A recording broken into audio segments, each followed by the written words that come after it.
Hello, everyone. This is Catherine Baer with River Network, and it's just the top of the hour today, June 18th, so let's go ahead and get started. People are still joining us, but that's fine. So I'm Catherine Baer, Director of Science and Policy here at River Network, and I'm joining you today from North Carolina, where we work. And really excited about this webinar today with our colleague Stacey Isaac Berahzer. And this is to let you know, this is the first of a 4-part series, and so we've got more about that later. But just know that there's more to come. So we really thank you for joining us, and we'll get going. So one thing to note is that everyone is on mute, and so if you have questions during the webinar, we will be pausing and taking questions throughout. So feel free to put your questions in the chat in the question box, and we will get to them as they come. I'll be watching that during the webinar, so please feel free to chime in as we go.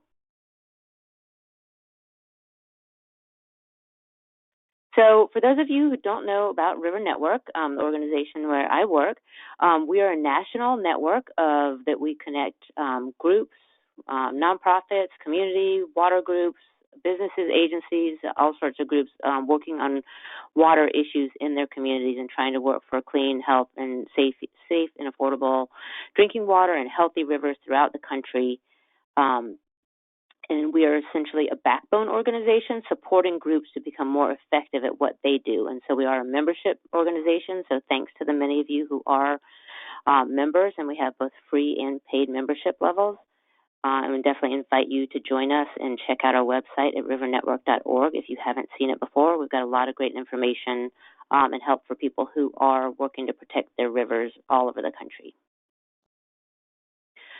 So let me provide just a little bit of background before I turn it over to Stacey on why we are presenting and hosting this webinar today and why it's so important for us. So at River Network, over the last, I'd say, 5 to 7 years, as we've seen the changes in the country and understood more about some of the drinking water, but also certainly wastewater and stormwater issues across the country, and recognize that people really that's where people touch water. Is everyone drinks water, and so many people really that is their connection to water. And even though if you're someone who also likes canoeing and fishing, this is the critical issue for people's health across the country. And so it's really critical that we as water groups have a role in making sure that there is safe and affordable, clean, accessible water for everyone around the country. And so when we started thinking about it, we're an organization that helps train groups and build capacity for groups to work on issues like drinking water. So we looked around and tried to figure out, well, what can we do to help the conversation, help move things forward towards safe and clean and affordable water, given that we're a capacity building organization. So we reached out to our network to hear, what would be helpful for you, and we tried to understand what resources were already out there. And so that led us to develop a drinking water guide. And so this is an online resource that's available at the website link below. It's all virtual. And it's shaped around a number of questions. And the questions are things that we heard from the community that they wanted to know. So they're outlined here, but where does our drinking water come from? How can we protect it? What does my drinking water system do? What are the actual frameworks or policies that are in place to protect our drinking water? What does it cost? What is my bill paying for? How does climate change affect my drinking water, and what can I do about it? And then finally, the last section is really about community action and advocacy. What are the different ways to get engaged, to work at the local, state, and national level towards clean drinking water for everyone? But as we kind of thought about this, and we've just rolled this out in April, but one section and specifically we were getting a lot of questions about, and even during our process of developing this guide, which included a lot of engagement from groups around the country, this question about how do we fund water infrastructure? There's the understanding that, we need to make it more sustainable and have safe drinking water, but, how do we pay for the pipes? How do we also make sure it's affordable for everyone and equitable so people don't have to go without water in our communities? So with that in mind, I reached out to Stacey and asked her if she would work with us to develop this webinar series, because we know that our local groups really want to be more engaged at the local level and trying to understand both, how do we pay for things, what they can advocate for, and to understand like when to be at the table at the right times, and also have the sort of right lingo and right understanding of how water infrastructure is funded and financed. And it's a big topic and it's confusing, and so that's why I'm really so excited to have Stacey here, who is both an expert in this area but also is someone who does a great job at making this information really accessible. So I'm going to turn it over to her, but just want to thank you all again for being there and let you know that this webinar series is supported by the Charles Stewart Mott Foundation, who also supported our drinking water guide. And so we're really appreciative to that foundation for their support of us today. So today's presenter is Stacey. Some of you know her, but for those of you who don't, Stacey Isaac Berahzer is the founder of IB Environmental. She's got over 16 years of experience in the environmental field. Stacey previously served as a senior project director with the Environmental Finance Center at the University of North Carolina. And her main areas of expertise are pricing and affordability of water services, as well as stormwater and watershed management. She speaks Spanish and has a background in Caribbean water issues and has degrees from North Carolina Central University, as well as the University of North Carolina. She mainly works out of Georgia, but she's been very involved in leadership and environmental community, serving as the chair of the board of directors for the Institute for the Georgia Environmental Leadership Program, and also teaches at the Water Professionals Leadership Academy. She brings a lot of passion for teaching and environmental protection to her presentations and her work, and works both in Georgia but also across the country as part of her environmental consulting practice. So, Stacey, I'm going to get sharing and let you share your screen. Change it right over to you. Great. Okay, so you should be the presenter now. Excellent. Thanks so much, Catherine. It's very good to be with you all today. And thanks to the River Network for providing the opportunity for this webinar. I'm going to assume that you guys are all seeing my slides and proceed. Somebody will let me know, I'm sure, if you're not seeing the slides. So we're going to actually start with a poll. So I'll ask Catherine to run our first poll, which is, it's asking how much knowledge, like in your opinion, how much knowledge do you currently have on water utility finance?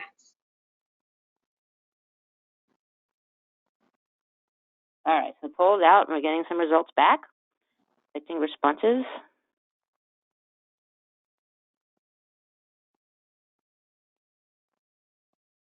Still coming in, but okay, so it looks like about, we're getting some final votes here, but okay, so the biggest number is people have characterized themselves with 42% saying extremely little knowledge. 21% of you say you have just enough to be dangerous. I love that answer.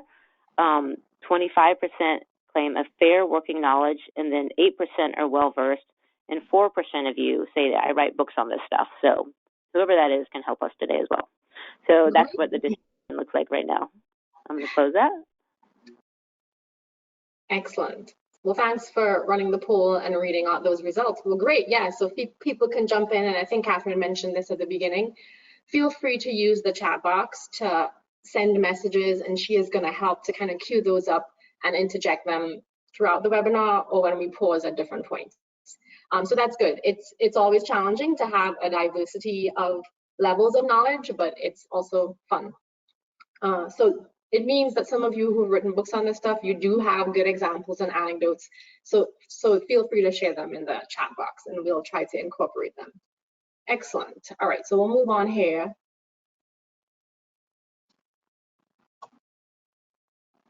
So we're trying to look at this from a certain framework or scenario. Let's imagine that you are going to a city council meeting or water board meeting, and they'll be discussing the local water utility. So it could be water, wastewater, stormwater.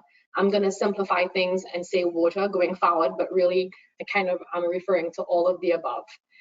What do you need to know before you go to this meeting, and why do you need to know those things? So that's one way to frame up sort of the objectives for the webinar today.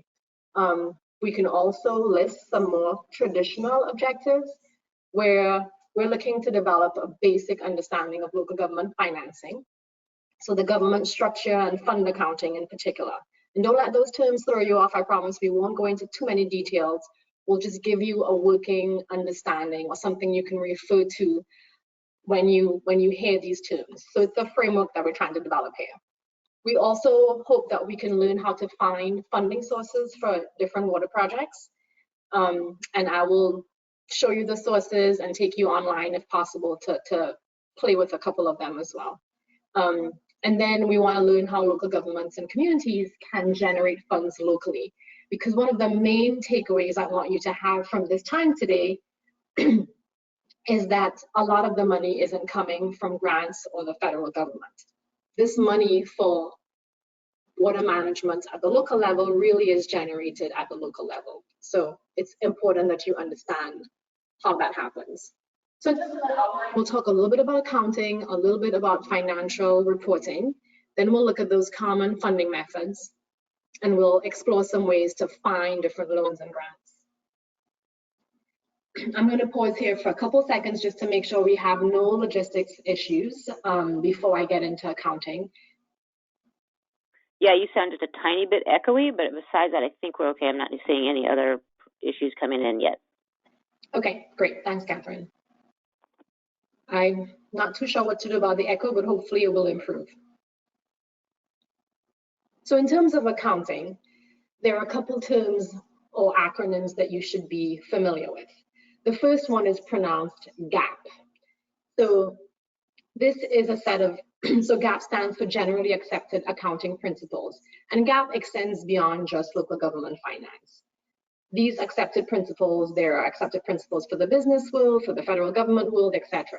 But this is the concept that there are a set of rules, definitions, conventions, and standards that all general purpose local government financial statements should sort of be abiding to. And I stuck the word objectives in there. Maybe you can see my mouse, but objectives kind of is a nod to the fact that these are not all hard and fast rules, in that some of the local governments that you will interact with are really just still striving towards these rules and conventions. So they may not be 100% there yet. You'll find that to be very common, but at least it's a place for them to aim towards, a direction to move in. The other sort of important acronym, if you will, when it comes to government accounting is the Governmental Accounting Standards Board, and that one is pronounced as GASB usually. So that's how you say it. And GASB establishes GAAP. There are actually two boards that establish GAAP principles, and GASB is one of them. Obviously, it's the one that relates to local government accounting. Let's see. So those are the main things I wanted to say about these two acronyms and these two concepts. And you have the logo for GASB there on your screen, so you can recognize that going forward. In local governments, we use this term fund accounting. It's an accounting system that is actually unique to state and local government. So the federal government actually uses a different method of accounting. In this case, the resources of the government are separated into different categories, and we call these different categories funds. They're almost like different bank accounts, if you will. And what distinguishes one fund from another are two main things. First, the source of the fund, so where the money comes from, sort of determines which fund it goes into, and then the intended use of the fund also determines where the money goes, right, into a fund. So that's what distinguishes different types of government funds. And it's going to get clearer. We're going to look at a chart and a couple examples. So in terms of local governments, they use three different main categories of funds. These are called governmental funds, proprietary funds, and fiduciary funds. So hang with me here. We're not going to get into this in too much more detail, but I did want to give you a graphic that helps. This visual could help some people, right? So they're the three main types: government, proprietary, fiduciary. We won't talk very much about fiduciary funds, but in some cases, trust funds are considered fiduciary funds. So just remember that when later on in the webinar, we'll talk a little bit more about trust funds. In some cases, trust funds are fiduciary funds. But within the category of government funds, we have several different types, right? So we have the general fund, which is basically a catch-all. It basically, if something doesn't belong anywhere else, money doesn't belong anywhere else, it ends up in the general fund. Then you have special revenue funds, where these funds are required to account for the use of revenue that's earmarked by law for a particular purpose. So for example, in state and federal cases, the fuel tax revenues may end up in a special revenue fund because federal and state laws restrict those taxes to transportation uses. So you can't use it for other purposes beyond transportation. So that's an example there. The debt service funds, these are used to account for money that will be used to pay the interest and the principal long-term debt. So the local government took a loan, and this is where they're going to what we call satisfy that debt service. The capital projects fund is another one that's particularly important for water infrastructure. It's important to note that these are temporary funds, and I'm just going to go ahead and move to the next slide here. Hopefully that visual is in your mind. But let me go back for a second. There are a couple off to the side here on purpose. So the term authority, the term district, sometimes we hear of, for example, the Clayton County Water and Sewer Authority. Authority, like the name may suggest, indicates that that water utility is not one of these traditional pieces of a local government. So it's not a department within the city or the county. In the case of Clayton County Water Authority, it's not a department of the county government. It's actually a separate structure, and sometimes those actually have to be, like the legislature of the state has to give permission to create a new authority. District is kind of the same concept, where these two types of water systems have a little bit more autonomy. And what I've seen is they're able to have quote unquote better financial practices. So they're separated a little bit from the politics that could play into local government financing, and so they have had more of the innovative, cutting-edge financial practices. So I wanted to point that out. Then I'll just move to this next slide that kind of gives you examples of the three main types: general fund, special revenue, capital projects. And I think I was in the process of explaining capital projects, where in the case of capital projects, it's a temporary account. You're using it to build or buy a major capital facility. And once that facility is bought or built, then the fund actually goes away, so it's terminated. So these are temporary types of funds. All right, so I did some explanations there. I will talk to you guys a little bit more. We said the general fund was just a catch-all for everything else. And we talked about a few different types of funds. So let me just see how this is going. I'm going to ask Catherine to pull up the next poll, which is asking which fund, just based on those explanations that we just had and that diagram that we saw, which fund should be used to account for the construction of a new wastewater treatment plant? Catherine? Okay, the fund is out for launch. We got people coming in. So far, the favorite is capital projects, and a few of you think the enterprise fund would also be a good option. Okay, so yeah, so we're about, okay, it looks like 88%, 89% of folks say capital projects, 7% specialty fund, and 7% enterprise fund. Okay, roughly. Those are some good results. So the capital projects fund would be the most traditional, and that should be the most popular scenario. I can see why some people pick specialty fund, and then there are some utilities that are able to just kind of pay for big projects on an annual basis with their revenues. So maybe there are a couple of cases where it's been paid for through an enterprise fund, but capital projects is what we were looking for there, and that's by far the most popular category to build a new wastewater treatment plant. Good, all right. So wait, quickly, the question, Kim, is what would be an example of something you would use a specialty fund for? okay, that's a good question. A specialty fund, a good example there. Let me try to think of a water one. But it's sort of related to this concept of trust fund. And I'll talk about trust funds a little bit later. But for example, in Kentucky, there's a waste tire trust fund. And sometimes those are set up so that we can, the state sets it up and then they pass out the money to local governments who will use these small grants. In the case of Kentucky and this particular tire grant, it was like $4,000 per local government, but it would go back to the local communities to use specifically for managing tires, old tires, and collecting them and taking care of them and getting them to where they need to be. So that could be one example of a specialty fund. Okay, great, thank you.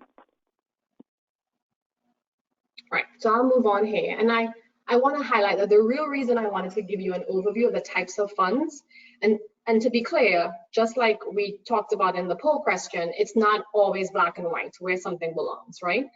But I want to give you an overview of the types of funds that exist to make this one real point, that large, repeated, arbitrary transfers of money between these different funds is not a good practice.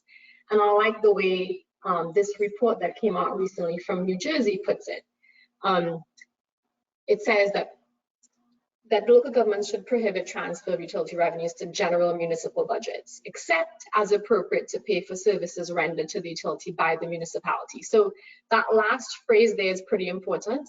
There are cases where some of the city manager's time should be paid for by the water utility, but we want to have a reasonable, logical way to attribute how much of his or her time should be covered by the water utility. So it could be something very simple as an average of 10 calls a day, and 3 of them usually have to do with water utility questions, then 30% of his or her time could be paid for by the water utility. So that's just one example. We can use like gross area, etc. But we shouldn't be transferring huge amounts of money like every year between these funds. They're meant, the importance of an enterprise fund is that it should be able to stand on its own. So that's where water, sewer, and wastewater utilities usually are. They're an enterprise fund, meaning that they act more like a business than traditional ideas of local government. So that's the point I wanted to make. Really, all that fund discussion was to highlight that. So again, you're going to this meeting, we're going to talk about financial reports, but you want to look at the financial reports for the local government to make sure that you're not seeing a whole lot of unreasonable fund transfers. Because what that means, it could mean one of two things, right? If money is leaving the water utilities budget and going to the general fund, it means that the water utilities kind of being used as a cash cow, and it's propping up the general fund. So that's not equitable, and the water utility money really should be reinvested into the water utility. And then the opposite is happening, where the general fund is having to send money to the water utility fund, the enterprise fund, then we're not charging enough for water or wastewater or stormwater. And sometimes they're extenuating circumstances and that's necessary, but just planning to do it every year is not a good idea. So I think I've beat that dead horse. I'm going to move on.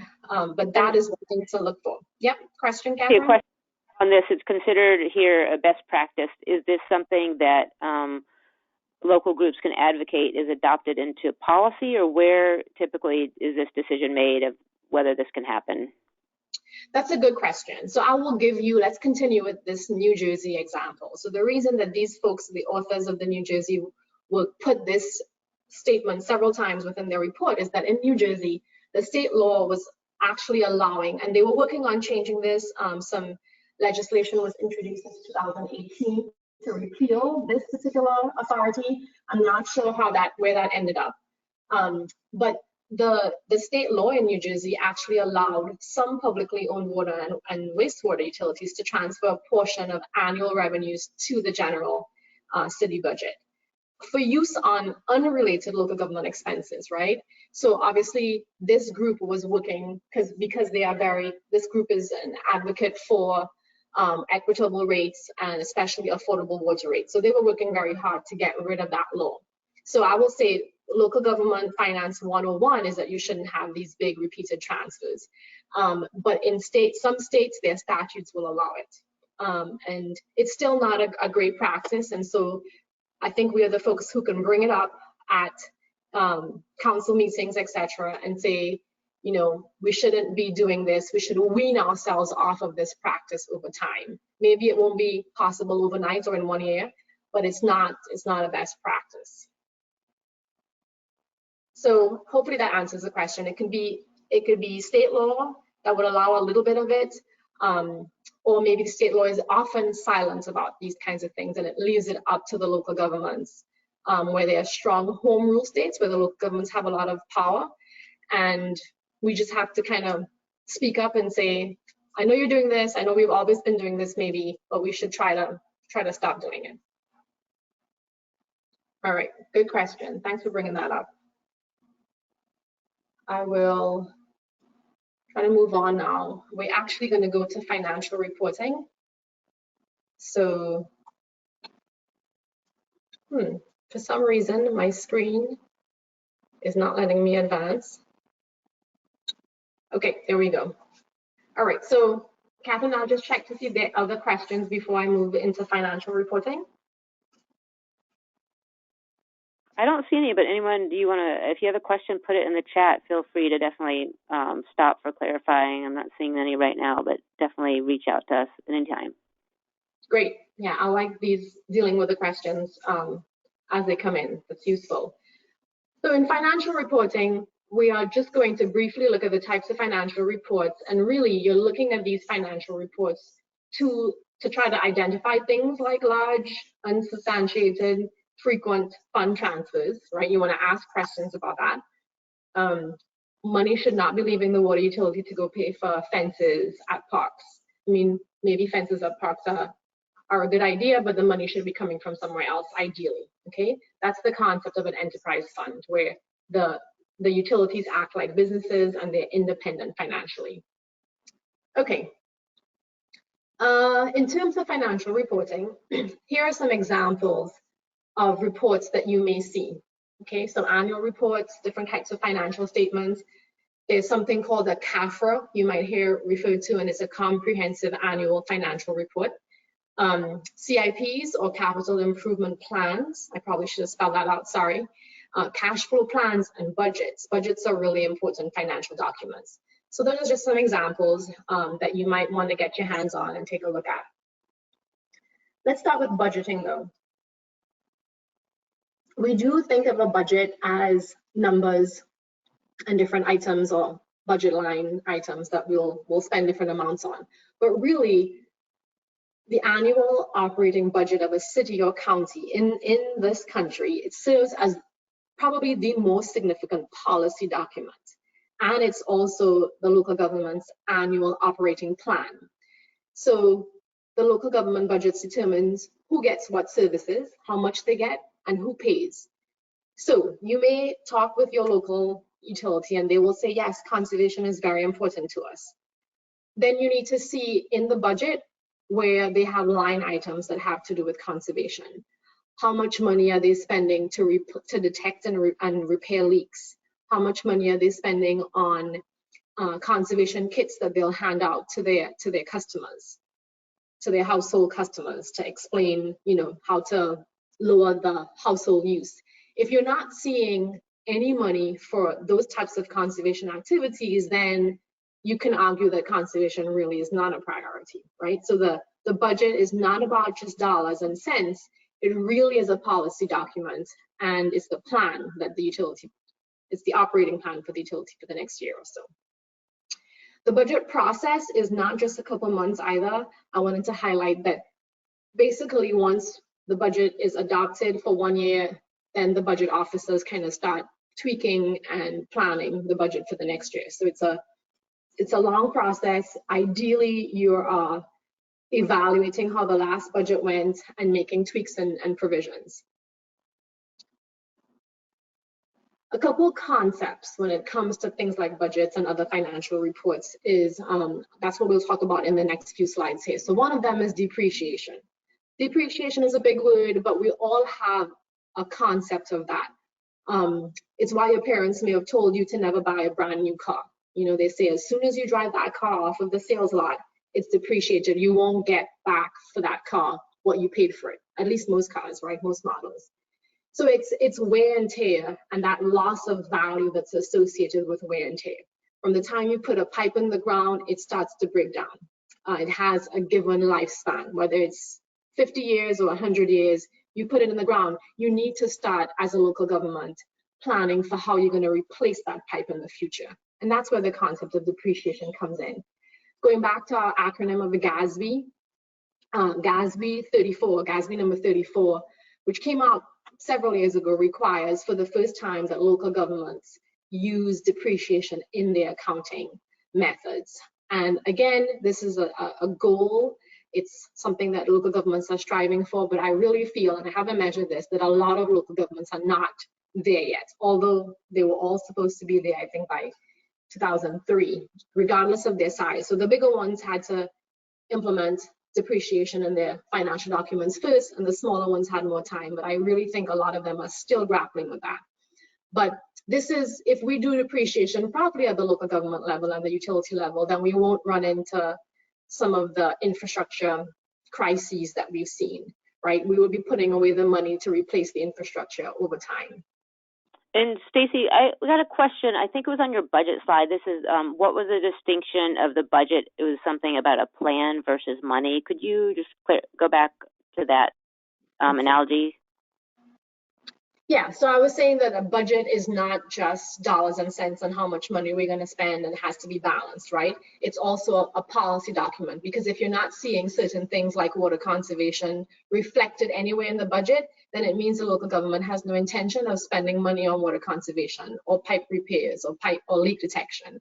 And that's something you can raise a question on. Like, you know, you guys say that conservation is important, but can you show me in the budget? I don't see any money allocated in the budget for these kinds of education activities on conservation or pipe replacements and that kind of thing. Hopefully that answers the question. Catherine, if you don't think so, you want to read the question again, or you think I got it? I think you got it. Thank you. Okay, great. All right, depreciation, we talked about that one. Okay, when you're talking about depreciation though, we want to sort of account for the fact that, like I said, there's wear and tear and it's going to cost us something to replace an asset. We're probably not talking about just replacing every asset at the utility. We probably don't want to depreciate the cost of pencils, for instance, right? So what do we consider to be an asset that should be depreciated? A pencil? No, but maybe a tractor. And so what a local government has to do is decide upfront what is a capitalizable asset for its particular purposes. So smaller utilities may use anything that's $500 or more. You find larger ones probably just start at $5,000. Okay, so you won't see pencils and erasers and like small things on there. They kind of, you know, the way you define an asset has a lot to do with how you depreciate things. All right, another acronym, and this one we just usually spell out, GFOE, is the Government Finance Officers Association. Again, you're trying to talk the language of the utility staff when you communicate with them, and this is an important concept in the world of local government finance, as the name suggests. Basically, this is an organization. You can see the mission listed there. I won't read that, but they offer awards in different categories for proper, comprehensive, accurate, and easy to read financial documents. So they look at all of those things and they actually give an award for a financial document that's reflecting that. So if you do not see this logo on a local government's financial statements, then you know that's something that you can ask about. So in other words, the financial statements have met certain criteria if this logo is placed on them. So that's what GFOA is about. The Government Finance Officers Association has a chapter in each state. And so I know the folks on this call are probably used to going to Water Association meetings or River Network meetings, River Rally, for instance. But if you really want to get more engaged in this area and understand more, maybe you try to go to a the conference of your state's GFOE. They usually, like I said, have annual conferences, and this is a way to kind of get more educated on this topic and kind of see how this works. But this logo is supposed to be important to local governments, and it's something that they aim to achieve in their financial reporting. So going back to the question of what do these reports tell us, right? So there are a lot of them. I don't want you guys to be bogged down with going through pages and pages of these financial documents, but they tell us if things like fund transfers are occurring. So that's one general thing to look for. We can also do some quick financial checks to see how the financial health of the local government or the utility is looking. So there are many financial indicators. These are some examples. The operating ratios are a really important one, so we'll look at that one in detail in a second. There are things like days of cash on hand. So days of cash on hand tells us that if customers stop paying their bills today for some reason, let's say there was a terrible hurricane or we had a billing software problem with the water utility, but the utility gets no revenue from any of its customers starting from today, how long can the utility continue to maintain operations? So that's what that days of cash on hand means. The current ratio is another sort of liquidity measure. It's kind of asking the question or answering the question, can the system meet its short-term obligations? Debt service coverage ratio is looking at, is the utility able to cover its debt service after paying for its day-to-day operations? So we have day-to-day, bills that are coming in. Can we cover those and pay for a loan, a big loan that we've gotten from the state revolving fund or some other entity like that? So there are different ratios. Asset depreciation is also an interesting one that looks at how much of the system's expected life has already run out. So this is kind of saying, what's the age of the system? And when should we be planning to replace like most or all of the water system? So yeah, many different ratios, and we'll just look at one of them right now, which is pretty simple and a very basic one. And this is answering the question, is the utility self-sufficient? Sorry. So it's looking at the money that's coming into the utility, the operating revenues, divided by the operating expenses. And if you have a number here that's less than 1, it's not good. It means the utility is spending more money than it's bringing in, and just like your own checking account, that's not a good situation to be in. So these numbers, operating revenues and operating expenses, should be fairly easy to find in these financial documents that I showed you earlier. You do a quick calculation, and if it's less than 1, there's cause for concern there. One little note on operating ratio, it may or may not include depreciation. And we have an idea of what depreciation is from the previous slides, right? And Stacey, this sounds complicated to figure out. Is there a way, if I was looking at a sheet, will the water system provide the operating ratio, or I have to go in and actually take the numbers and make it work out, do the calculation? Yeah, I mean, if you have a GFOE stamp or seal on your financial documents, maybe you have calculated the operating ratio, but it's not really like a necessity, a requirement, right? So I would say that the folks listening to the webinar today who want to get more engaged, they find these 2 numbers and do that quick calculation themselves. I don't think you can bank on finding it explicitly written out, this is the operating ratio in the financial reports. But it's a quick calculation, and you just need 2 numbers.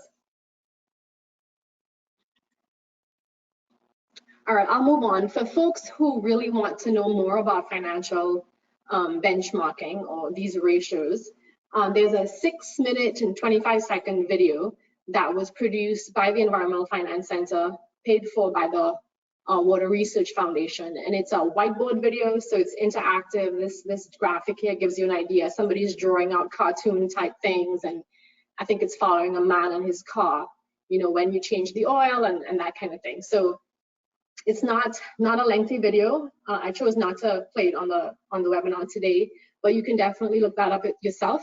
One thing to note is that the Water Research Foundation, some of its projects and its work products like this one would be behind what I call a firewall, where only paying subscribers can access them. This one was partially funded by EPA, so it's actually available to anyone. Like, you should be able to click on this link and access that video. And there are a couple other related ones too. So take advantage of that, because like I said, a lot of times there's a subscription involved with the resources that come out of the Water Research Foundation.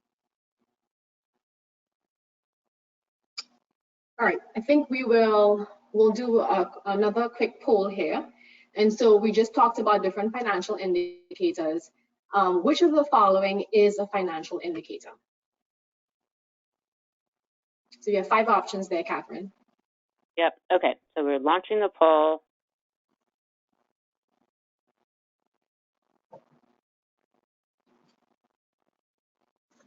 Coming in, so far, definitely the favorite I'd say right now is all of the above. Okay. And also some voting for the operating ratio. And so got a few more votes coming in here.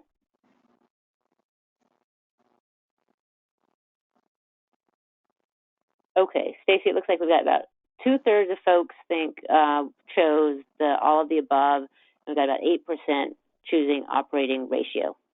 Okay, well, that makes sense. The answer really is all of the above, but we did concentrate on operating ratio. So for the folks who are checking their email and on the webinar, they would pick operating ratio, right?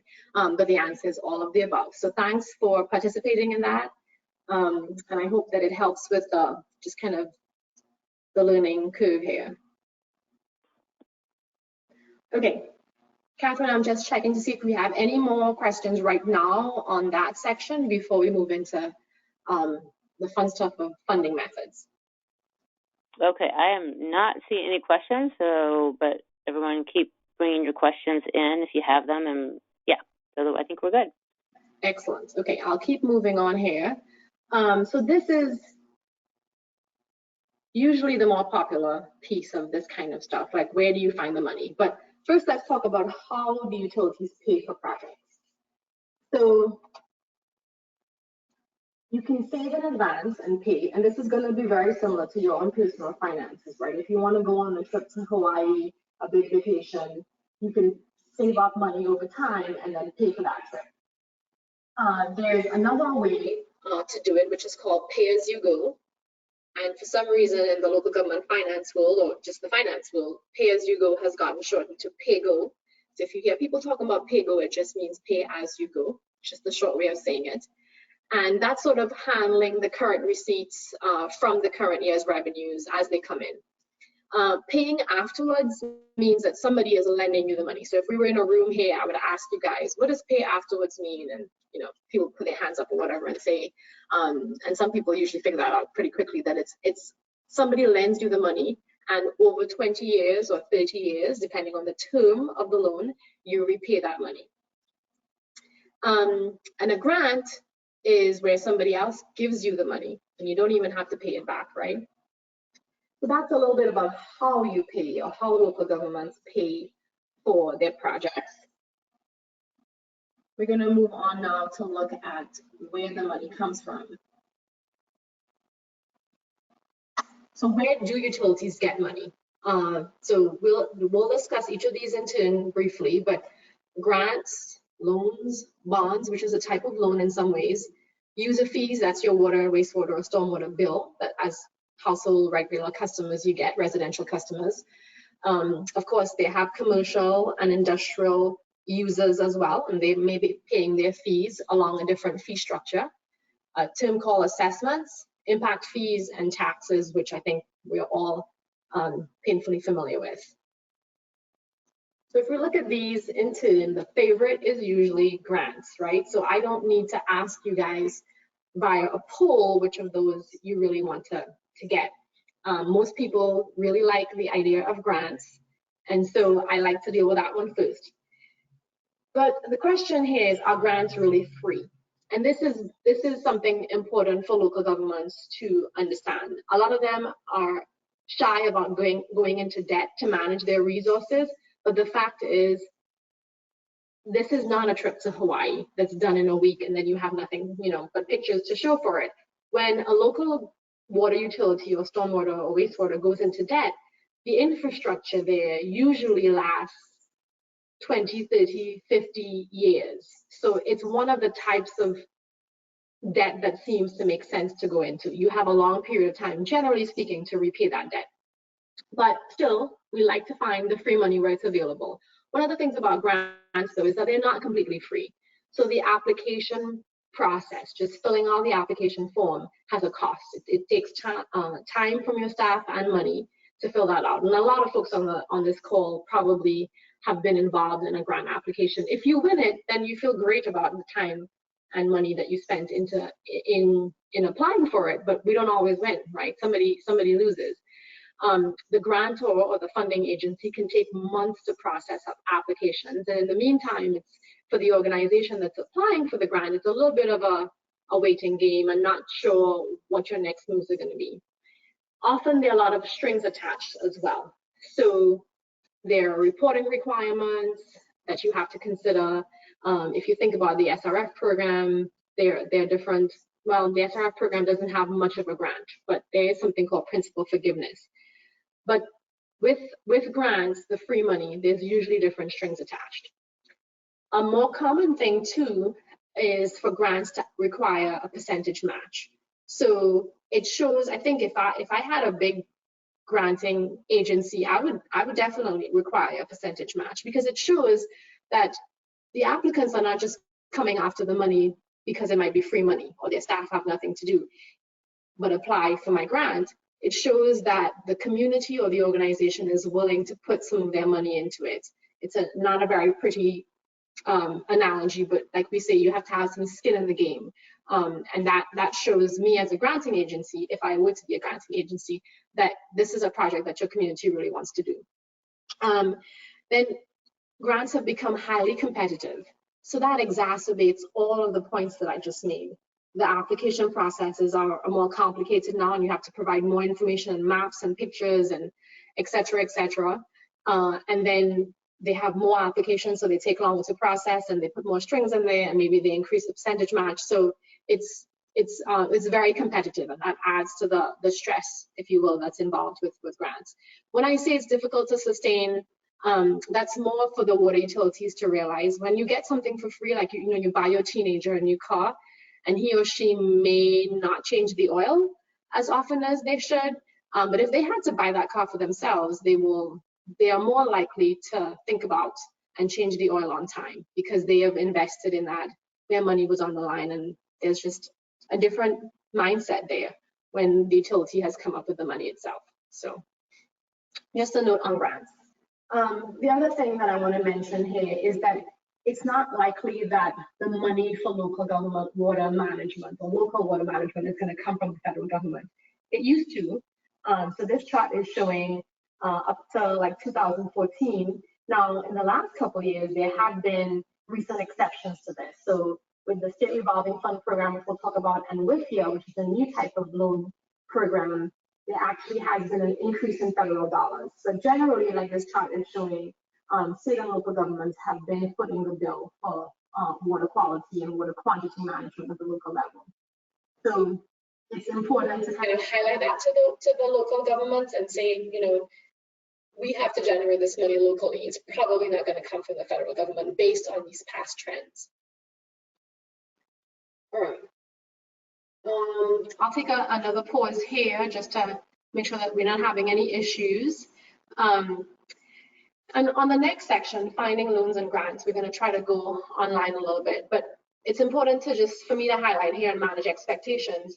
Depending on where you sit in your organization, you may not be able to apply for these loans or grants directly, but you can tell the local government, utility staff, etc., where they can find some of these sources. And so that's my intention here. So the first one that we'll look at is the Water Finance Clearinghouse. And I'm going to be adventurous here and try to go to a browser. And I'm assuming Catherine will tell me if this is not working, but I just go to Google and I type in Water Finance Clearinghouse. I assume you're seeing my screen. Yep. Okay, great. All right, so this has only been around for the last couple of years. It's an EPA tool and you can, it's interactive. You go online and you, if I can scroll down here, you search for funds. So if you, it has a lot of different functionalities, and we can spend an hour webinar on this sometime, but I'm just going to show you the highlights here. So when I start off, it just lists all of the funding sources alphabetically. So Alabama is always at the top. If I put in Georgia and I say search, you'll see that it's not an Alabama funding source available anymore at the top. It's now the Georgia Appalachian Regional Commission. So in Georgia, there are maybe 1/3 of the states, of the counties in the state, sorry, are part of the ARC, or the Appalachian Regional Commission, and they can get funding from this particular agency, the Georgia Equity Fund, etc. So we can also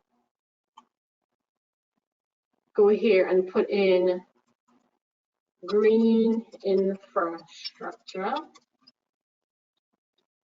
and search. And what you'll see here is that nothing is coming up, because right now it wants to look for both Georgia and green infrastructure. Okay, so this is now a private foundation, the built foundation, that's coming up when I just do green infrastructure only. So you can use that search function to really target and narrow down types of funds you're looking for. So that's mainly what I wanted to show you with the EPA Water Finance Clearinghouse. Let's look at another one briefly. This is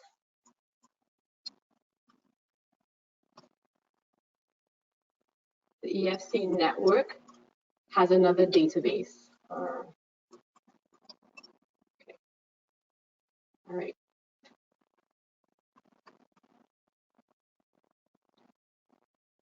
There we go.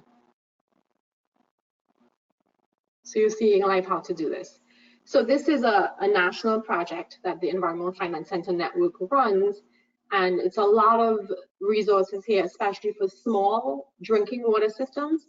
But something that's pretty global is they have, under the resources, you can find funding sources by state or territory. There's an interactive map here, and you can click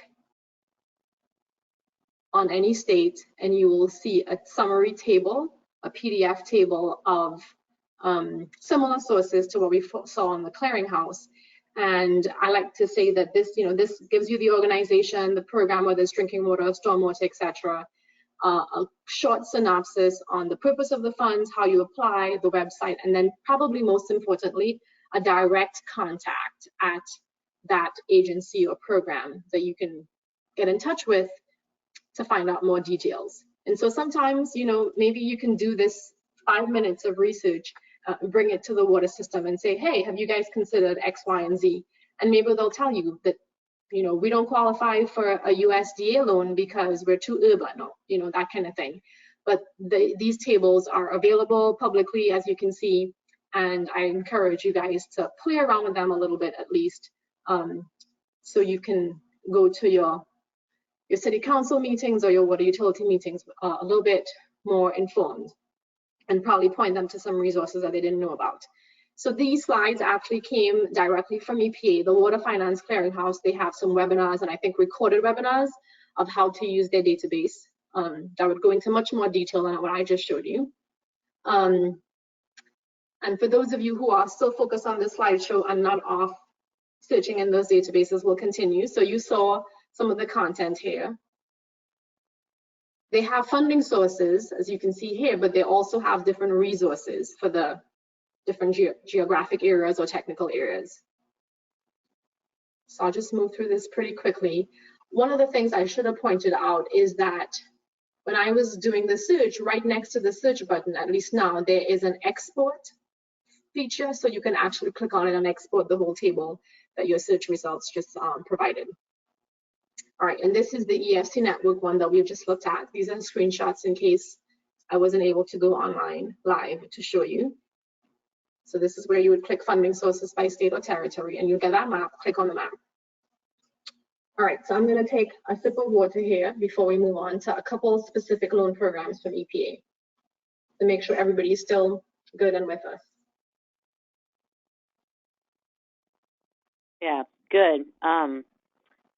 Yeah, and it's typical, Stacey, you think, so if I'm working at the local level and like look up some programs and then sort of go in and meet with my water system, is it, would I expect that the water system will be familiar with these programs, or am I sometimes going to be like, oh, wow, that's a great idea, that's totally new, let's work on that? Do you have a sense of that? It depends on how sophisticated the water system is, right? So they run the whole gamut there.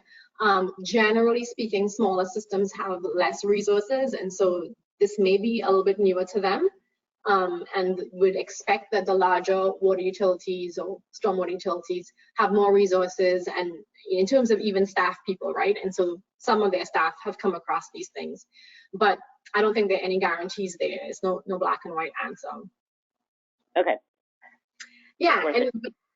But Catherine, you raise a good point. How do you interact with the water utilities? Well, we know that I think over the years there are a few more utility staff that are coming or who are coming to things like River Rally. But sometimes you have to go to their conferences, the mayor's conference. Each state has a municipal association, so the cities are members of that, and they have events every year. Each state usually has a county association as well. We talked about GFOE. You find local government finance directors and budget analysts, etc., those kinds of conferences. But yeah, you can just ask for a meeting depending on the relationship that your organization has with the water utility, and bring up some of these things and just kind of inform them. But then there are city council meetings. Sometimes there are special meetings of the council or the board where they're discussing things like rate increases, and I would encourage folks to try to show up to those and maybe just listen the first time or so, and then after that probably try to set up a direct one-on-one meeting with staff people based on what you hear of that. So there are a couple of different options at the local utility level, and we'll talk about one too at the state level as well with the state revolving fund program. Okay, so that's a good segue into what's called the SRF program. So the state revolving fund, there are two SRF programs. They're sort of like sister programs. The one is the drinking water SRF program. So that's commonly called DWSRF. What's important to note with this one, so I actually pulled this graphic, infographic from EPA's website. They put a lot of effort into this, so I thought we would leverage it. If you want to download a PDF copy, it shows you how to do that, where I got it from. There's a lot of information on this. We won't spend time on the bottom piece here with how much money has been given over time, but this is an example of it's not really a grant, but it requires a match. So the state has to put in 20% of the funds, and the federal government puts in the rest of the money, right? So the state has to match the federal funds, if you will. Usually, like I said, with water and stormwater projects, you're talking about longer loan terms, so like 30 years, because the infrastructure tends to last for a while. So you can see other statistics here or pointers about the drinking water SRF. All 50 states, as well as Puerto Rico, and I think the US Virgin Islands also has one, but your state has a state revolving fund program. It's important to say here at this point that the states have quite a lot of flexibility in how they run their state revolving fund programs. So, for example, in the state of Georgia, even though it says here who is eligible and it mentions privately owned community water systems, Georgia has made it really clear that it's only cities and counties in Georgia that can apply, and some water authorities as well. So it's not nonprofit, privately owned systems in Georgia, but the states have the jurisdiction to make those kinds of decisions. The states also have jurisdiction over what types of projects are prioritized. So all of these projects and more, you can see here, storage, drinking water treatment, etc., are eligible project types. But the state can say, you know what, we really want to encourage water conservation projects, so we will prioritize them, which means that you're basically giving extra points in the ranking or rating process. They give those types of water conservation projects higher points, and so more of them float to the top of the list and get funded. What's really important on the drinking water SRF side is this note here that if a project is going to be funded at all, it has to be on this document called the intended use plan. The intended use plan for each state, some states call it something different, but it's the same general principle. They have to publish the projects that they intend to fund. Doesn't mean that they have to fund them, right? So most states will list all the projects that sort of came in or ideas that came in, and then they'll have a prioritized list and say, we plan to fund these 20 projects. But there's always a public meeting involved at the state level, and that's where folks like you guys can go and say, hey, you know, all of these projects are like traditional gray infrastructure. What about, you know, some green infrastructure projects, for instance? Can the state do anything to encourage those types of projects through its priorities? So that is another really important place to engage. I've only been to a couple public meetings that have to do with IUPs in Georgia myself, and you know, I was worried about getting a seat the first time, and the guy was like, listen, it's just going to be you. There's no people don't show up to those in a lot of states. Nobody shows up. The year that we had the ARRA, and there was a lot more quote unquote grant money through the SRF, was an exception. I was like, what are you talking about? The room is full. I have to stand outside the room, actually. But most years, this is an opportunity to go and learn and make comments on what the state's priorities are. So yeah, you can learn more about the drinking water SRF from that source that you see there. And then the clean water SRF, or state revolving fund, is, like I said, the sister program. Clean water sometimes could confuse people. It's really wastewater. It's cleaning up wastewater, right? Whereas the previous program was talking about water that comes out of the tap that you can drink, potable water. So you can see some stats here. It's pretty similar in terms of the state has to provide a 20% match. It's all states and Puerto Rico as well. The eligibility, who can apply and what types of projects are eligible. Again, the states have some control over that, but more and more states have been trying to be more open to green infrastructure type projects in the last several years. So I think that's all I'm gonna add there. Again, if a state is saying, you know, our priority is water conservation projects, then we need to see that reflected in the drinking water IUP. The clean water state revolving fund doesn't really have an intended use plan, but they publish the documents online, and you can kind of see where you can find that information. All right, and then I'm going to talk now quickly about a newer loan program, WIFIA, the Water Infrastructure Finance and Innovation Authority, but nobody says the Water Infrastructure Finance and Innovation Authority. Everybody says WIFIA, and it was created through the WRDA Act, which is Water Resources Development Act. It was signed into public law on June 10th in 2014, so a few years ago, almost on the anniversary. What's interesting about WIFIA is that its loans only finance up to 49% of the project cost. So the idea is for the other 51% to come from different funding sources, including the SRF or private financing. It's supposed to encourage and leverage private financing dollars into the water infrastructure arena. Something to note about WIFIA too, in some ways it's pretty similar to the SRF program. In fact, there were people who worked on SRF programs that were like, we should not even have WIFIA when it was first coming out. But WIFIA is actually managed by the federal government. So the folks in DC manage WIFIA. And if your community is getting a loan with them, and these are for fairly large projects, right? They don't do small projects like the SRF programs would do. You're dealing directly with staff in DC. They do make an effort to come to the different regions of the country and do like informational sessions. They were in Georgia, I know, about 2 months ago. So anyway, this is the third round of funding through WIFIA in 2019, and they've appropriated $60 million for credit subsidy. And then because of the leveraging, they expect to finance approximately $6 billion in water infrastructure. So this is for big projects. I know some stormwater utilities are looking at this kind of funding, or CSOs, communities that are dealing with consent orders for combined sewer overflows. You know, big bucks, big infrastructure projects is where this is aimed. And it's wastewater, drinking water, stormwater, all of the above, even desal and water recycling projects. So that's a little bit about WIFIA. The timeline is kind of interesting because right now, up until July 5th of this year, they are accepting these letters of interest. I will say, don't let the term letter of interest fool you. It's a very robust process, and they ask for a lot of information for this letter of interest. So you can actually find all the pieces that they want, or your utility, you can help your utility find all the pieces of information there. And what I found is EPA staff is very willing to talk with the utility one-on-one before they even submit a letter of interest to see if this is a viable project. They're very hands-on with this particular funding source, it's probably because it's new.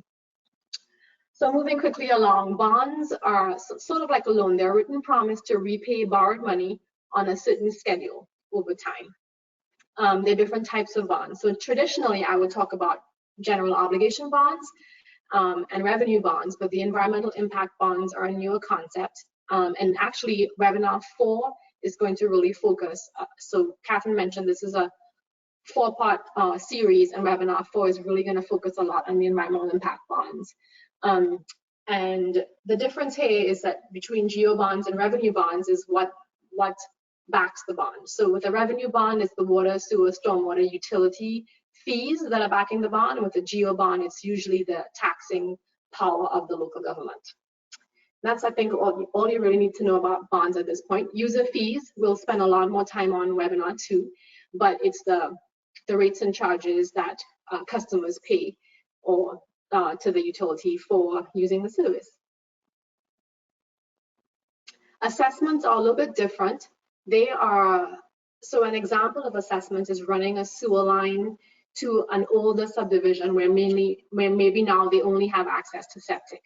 So instead of charging all of the sewer customers for this whole utility, the cost to run the sewer lines to these 3 streets, let's say, you draw a line on a map, you charge this assessment, as we call it, only to the folks who live on those 3 streets in that subdivision, and they're the only ones who are going to benefit, right? So this subgroup is the group that's going to benefit, and they are charged the fee, or they assess the fee, and it's considered to be equitable because the folks who are using it or benefiting are the ones who are paying. Impact fees are similarly considered to be equitable. They are a one-time charge to your new users, and it's normally assessed when a new building permit is issued. So that's when we know a new building is coming, so we give them an impact fee because we know that it's going to cause an impact or some sort of burden on the existing water plant or wastewater plant that we have. Taxes, as I mentioned, we're all familiar with, whether we like it or not. There are different entities that charge taxes, so we get tax on our personal income from the federal and the state level. Property tax is usually charged by our local level, for example, the county, and then sales tax at the state level, and then some local jurisdictions have a potential surcharge as well in terms of sales tax.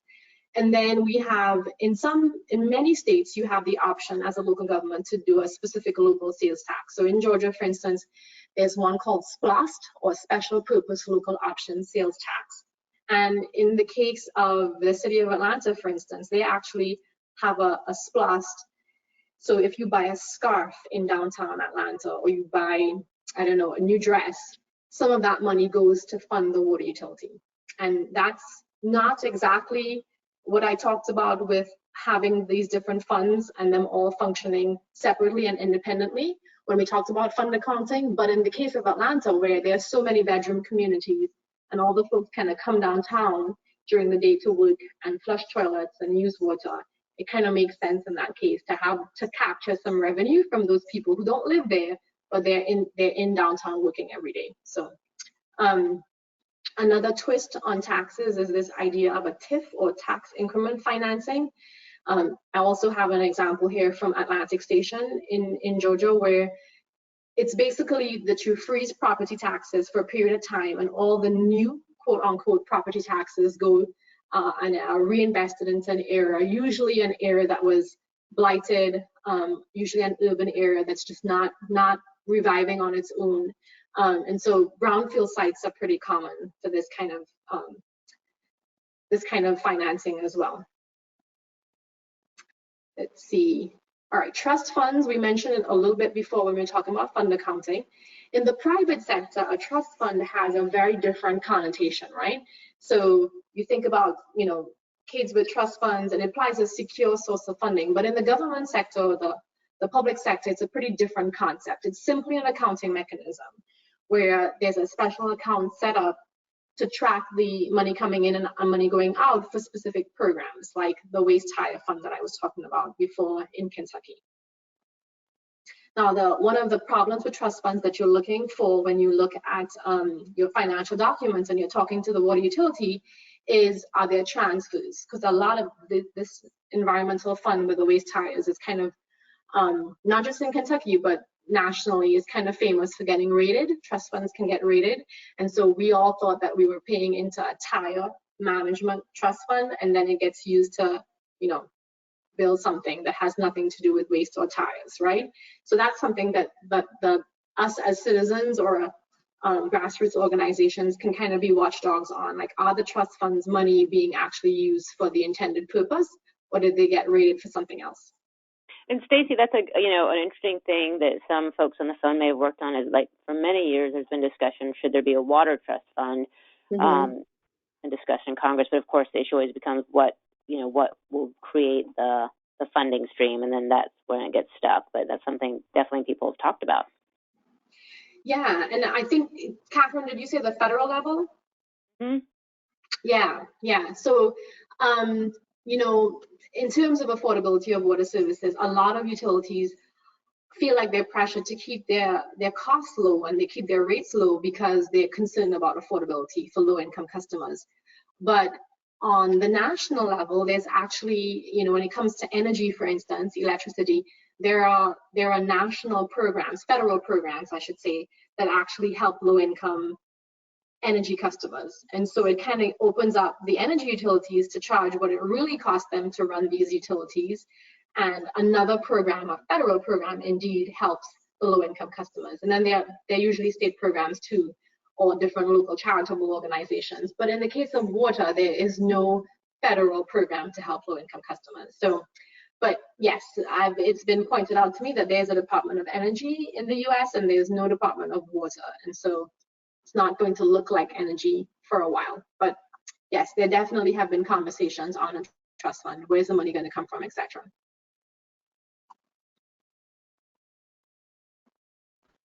I've got a question before you move on real quick. So the question is, how does a public sector trust fund differ from a special revenue fund?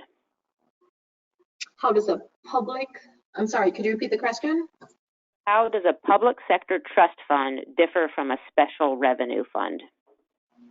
Yeah, I don't think they necessarily are different in terms of how they're set up at the local government. So if it's public sector, I'm just assuming that means a local government or some sort of government trust fund. And so, yeah, if the utility, the city, let's say, or the county is willing to develop, just like we talked about the waste tire funds, if they're willing to develop some sort of water fund, then yeah, they can be one and the same. Okay, so they could be one and the same. Yeah, based on the question, if I'm understanding it right, it just, what that really comes down to, like you were implying, Catherine, is the appetite for the government, the officials, the leaders in the city or the county to develop something like this, right?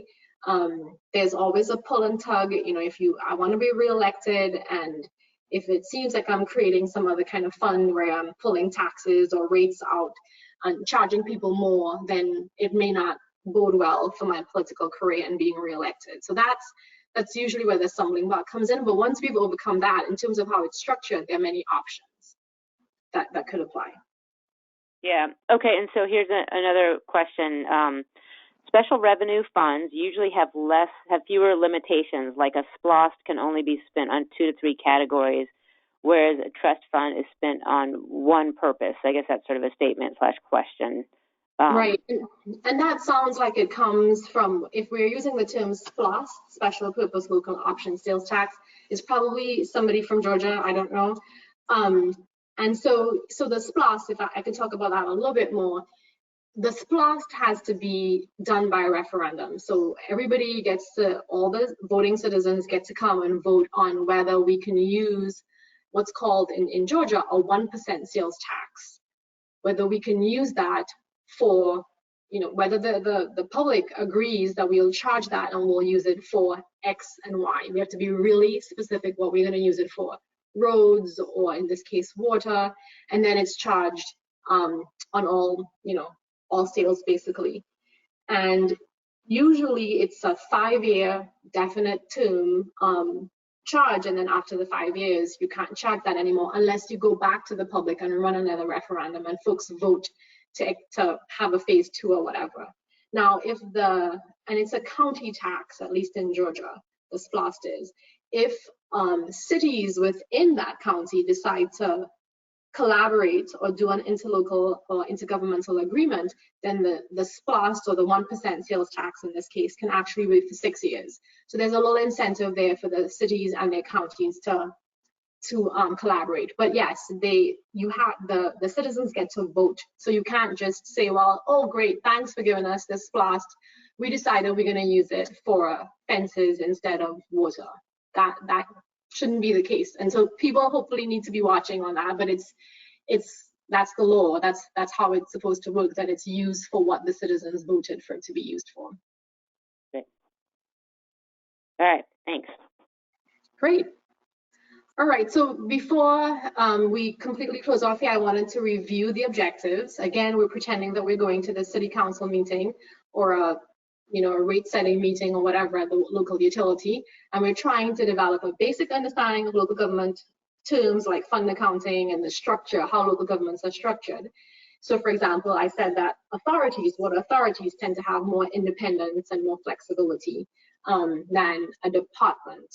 When a water system is a department within the local government, it's kind of more tightly reined in. Then we talked about where to find different funding sources. So we looked at those 2 databases online. And I will say too, I'll add that sometimes those databases are pulling from a state source. So I know with the Environmental Finance Center network resource for the small systems, some states actually are developing their own tables and keeping them more current, whereas the network, the EFC network, can only update those tables once a year. So you can also check to see if your state has a collaborative body that keeps those tables and keeps them up to date for your particular state. Every year, a couple more states are kind of maintaining their own repository for funding sources. And then we were looking at how local governments and communities generate the funds locally. And we only just started talking about that today.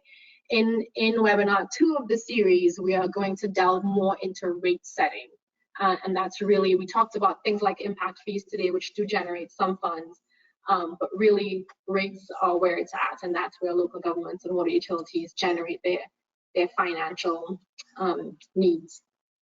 So with that, I'm going to provide my contact information and see if we had any other questions.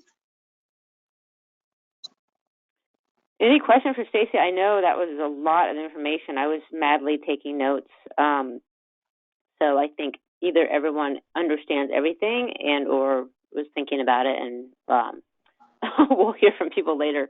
But thank you, Stacey, and thanks everyone. I'm gonna show a slide that shows the next upcoming webinars. And so I'm gonna switch that back over to me real quick. And just so everyone knows, the next webinars we have coming up in this series are setting water rate basics, how raising money for water projects happens at the local level, and that's on July 9th. And then we have a second one on water rates, which really is the next thing, talking about water system sustainability and also affordability and how we need to address those together and what are some of the strategies for doing so. And finally, in August, we have innovative financing for green infrastructure, and you can register for them all at the link below.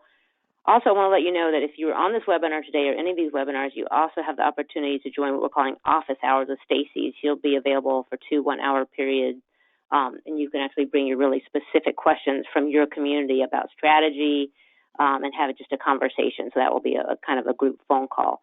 So we'll be sending information out about that, so please look for that. We also will be sending you a follow-up evaluation for this webinar, so I would hope you would really encourage you, it would really help us to figure this out.